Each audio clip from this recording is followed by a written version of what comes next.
Britons interviewed on GB News near to Buckingham Palace voiced their opinions on Prince Harry and Meghan Markle, following a tumultuous year for the royal family.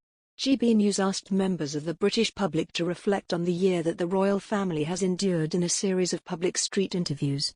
Several members of the public voiced their outrage at Prince Harry and Meghan Markle, and the couple's treatment of the rest of the royal family. The public interview segment, which took place close to Buckingham Palace, was aired on Alastair Stewart's programme A Royal Year 2021. Mr. Stewart said, "It has certainly been a turbulent year for the royal family, but what was your most memorable moment?" One person told GB News Cameron Walker, "Meghan and Harry, oof. It's mainly bad.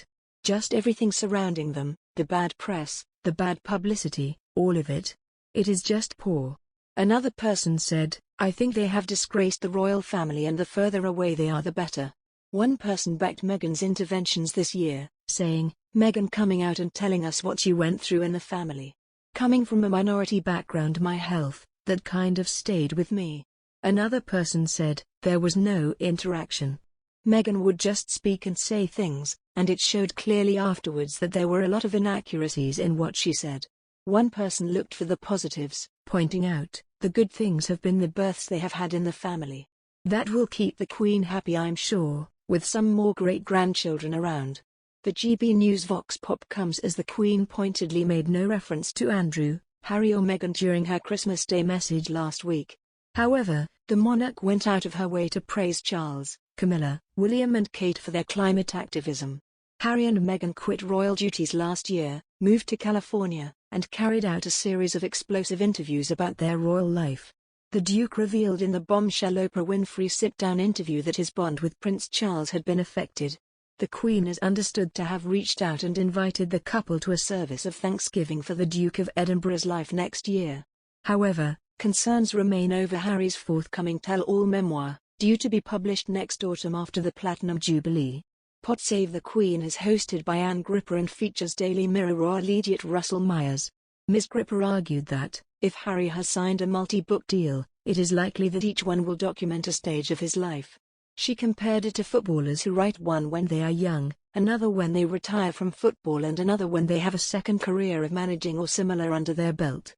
In this way, the podcast host suggested that multi-book deals are quite common and does not mean Harry is necessarily waiting to reveal certain details until after his grandmother's death. She said, "You get footballers who do their first autobiography at the age of about 22 and then they'll do another one later in their career and then maybe they'll go on into management or have some kind of life outside football and then they'll do another one." So saying that Prince Harry will publish a second book after the Queen has died. There is potentially a long period of his life that is not necessarily an opportunistic right. The Queen has died now, I can wash all the dirty washing that I didn't feel comfortable washing when she was alive. Maybe this is me being optimistic, Sunny Uplands, but I did think that this is going to be a book about a particular stage of his life, or the story so far. And he is still building the next stage of his life and that potentially will be a whole other thing to think about. Mr. Myers quipped back, "Do we need a running commentary about it though? That's what a lot of people will be saying." The royal editor also questioned what the contents of the book will actually say. He said, "Let's wait and see what's in this book. Will it be full of contrition and soul-searching or will it just be more aggravation?" Ms. Gripper pointed out that it is possible the book would be more reflecting on himself and his own life, rather than talking about the family. Mr. Myers hit back, "That would be a first, surely." He also said he thought Harry was being a bit shady and that he had not told the royal family about his book plans beforehand. The royal editor acknowledged that, while Harry is no longer duty-bound to warn the Queen ahead of time, he argued that it was just common courtesy.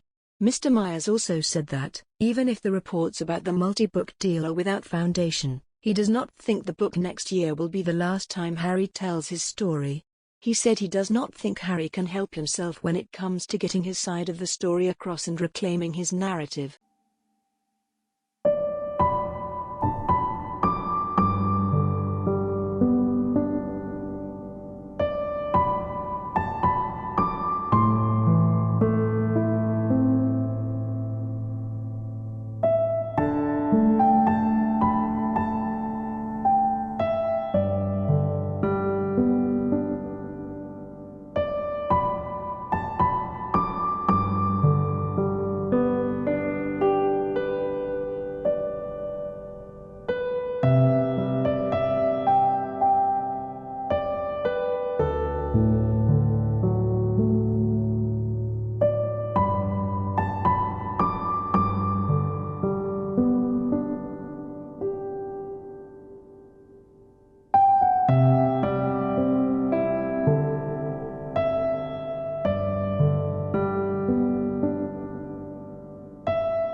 reached out and invited the couple to a service of thanksgiving for the Duke of Edinburgh's life next year. However, concerns remain over Harry's forthcoming tell-all memoir, due to be published next autumn after the Platinum Jubilee. Pod Save the Queen is hosted by Anne Gripper and features Daily Mirror royal-idiot Russell Myers. Ms. Gripper argued that, if Harry has signed a multi-book deal, it is likely that each one will document a stage of his life.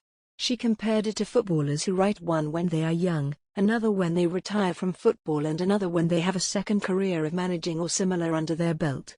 In this way, the podcast host suggested that multi-book deals are quite common and does not mean Harry is necessarily waiting to reveal certain details until after his grandmother's death.